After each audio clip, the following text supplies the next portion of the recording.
One UI 5 Beta 4 is finally here on the Galaxy S22 Ultra, which indeed signals that we are at the final step in beta release before the official OTA rollout of One UI 5 with Android 13. It's been an interesting journey to see Samsung's approach to their version of Android 13, and in this final beta, we're going to take a look and see if we can spot any differences compared to Beta 3, and if the majority of changes are bug fixes, making sure the final release is as polished as possible. Hi, Ben from SamMobile.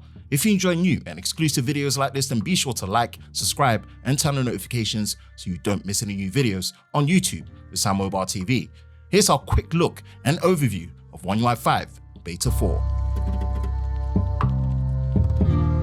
Let's dive straight in.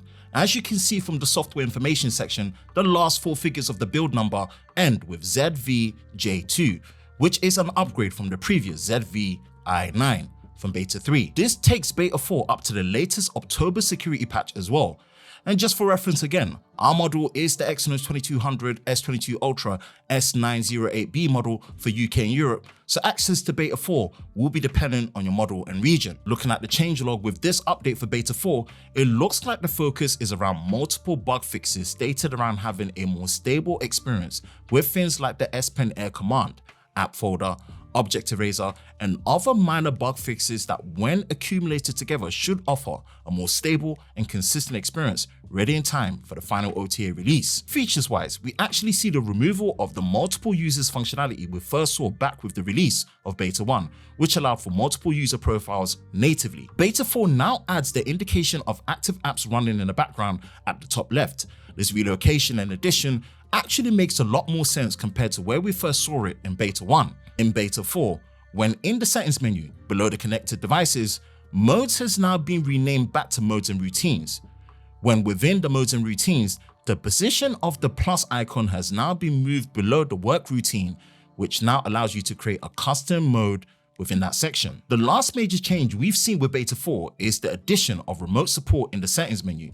When in the remote support section, you are then taken to a Smart Tutor support area.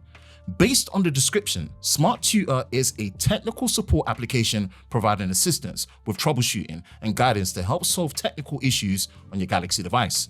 When you press OK, you're then taken to the Authority Mode button to initiate remote access support with a verified assistant. Once you read and accept the terms and conditions, it will then request for you to enter a 6-digit connection code, which in this case will be given to you by a verified technician.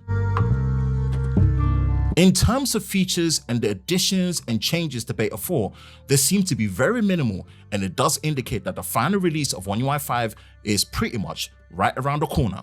Once that time comes, we will be sure to cover everything that is final with Samsung's version of Android 13. What's been your experience with Beta 4 so far?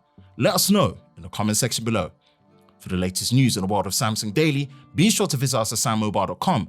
And for the latest videos on YouTube with SamMobile TV, be sure to subscribe and turn on notifications, and we will see you next time.